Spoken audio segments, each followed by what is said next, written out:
Yeah, rolling.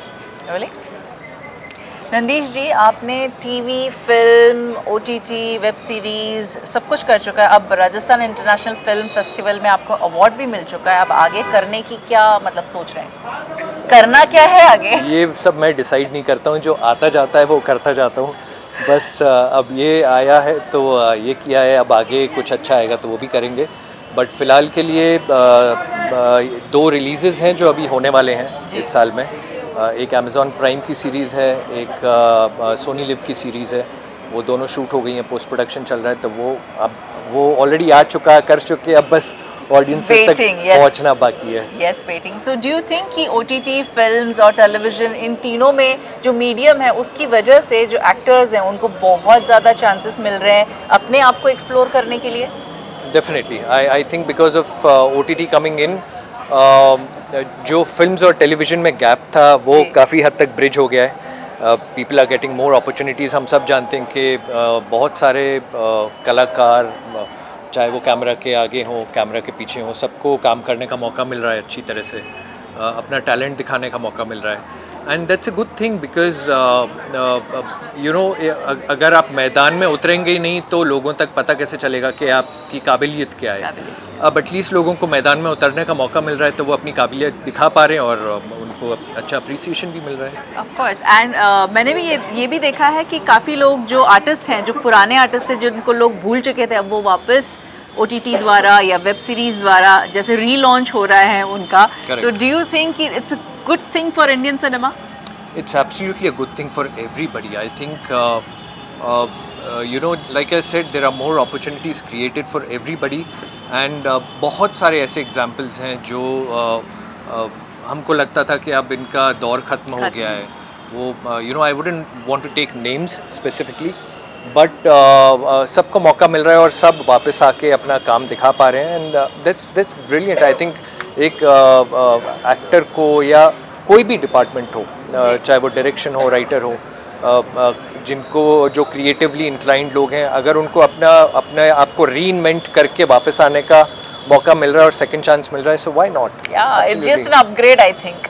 And उससे ये भी मुझे लगता है कि ये भी एक बहुत ज़रूरी चीज़ जो हम तक पहुंचती है, सारे ऑडियंसेस तक पहुंचती है, वो ये है कि हम टाइम के साथ बदल रहे हैं कि नहीं बदल रहे हैं। Yes, that's what I said. Updation, it's change is constant, वो चेंज होता ही रहेगा।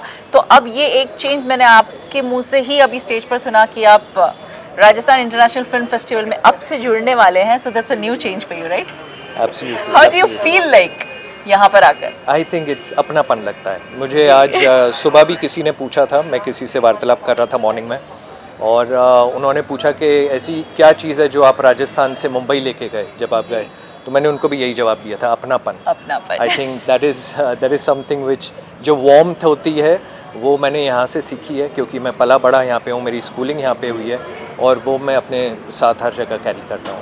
I have experienced it yesterday also. कल हम कहीं गए थे खाना खाने के लिए, बट डेफिनेटली मतलब खाओ खाओ खाओ, जैसे घर पे एक्चुअली खिलाते हैं, जैसे कोई इतने सालों बाद या दिनों बाद आया हो तो जबरदस्ती जैसे वैसे ही खिलाया जाता है। ऐसा लगता है अपने घर वापस आए, अपने घर पे वापस आए हैं। इट्स द कल्चर, हमारे हिंदुस्तान का कल्चर यही है। तो आपको क्या लगता है कि ये जितने इंटरनेशनल फिल्म्स जो यहाँ पर आई हैं, तो आपको लगता है कि यहाँ पर कुछ नया सीखने मिलेगा लोगों को? बिल्कुल मिलेगा। आई थिंक इंटरनेशनल सिनेमा अभी जैसे मामी फिल्म फेस्ट है, मैं उसका भी हिस्सा था इस साल। फिर मैं इफ़ी के लिए गोवा गया था। आई थिंक जैसे यहाँ पे इतनी सारी फिल्म्स हैं अक्रॉस जॉनराज, अक्रॉस कल्चर्स, हम देखते हैं तो डेफिनेटली सारे cultures, heritage, different kind of cinema we get to no.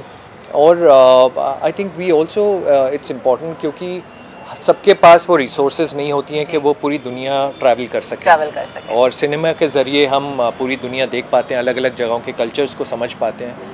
I think it's extremely important. Wow. So do you hope कि ऐसे ही इंटरनेशनल फिल्म्स फेस्टिवल्स होते रहें आगे? बिल्कुल बिल्कुल, बहुत ज़्यादा होने चाहिए और लंबे दिनों तक होने चाहिए। जैसे ये 4 दिन का है, मुझे लगता है 1 हफ्ते का होना चाहिए। 1 हफ्ते का होना चाहिए। एंड आजकल की करंट जनरेशन जो है वो अभी जैसे हम लोग देख रहे हैं के पॉप या के ड्रामा की तरफ ज़्यादा जा रही है, तो what do you think the reason for that? I think it's just the ease, you know, certain times we just want to unwind, we don't want to use too much of our brain in watching something. I think that's the time when those kind of things are good to watch. And also it's a good feeling because you know they're romantic, there are different kind of emotions. And when जब मैं अपने teens में था तो मुझे भी इतना दिमाग लगा के देखना पसंद नहीं था. तो आई थिंक उस टाइम उस एज के जब लोग ऐसी चीज़ें देखते हैं, that I think that's the right age for them to What also is watch it. your favorite genre?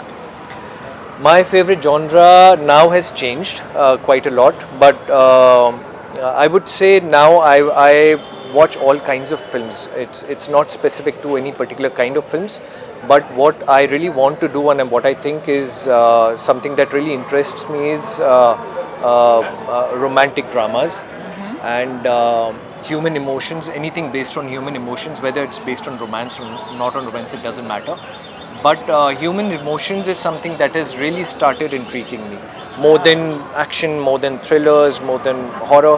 I think I would also want to do that. So, and मुझे लगता है कि वो धीरे धीरे एक्सपीरियंस के साथ अब जैसे जैसे हम लोगों को एक अलग नज़रिए से देखते हैं, you know, the perspective changes. So I think I would really want to do something like that. जैसे मैंने कहा change is constant, इनकी भी जो चाहत थी वो change होती जा रही है. So thank you very much for talking to us and best of luck for your future. Thank you.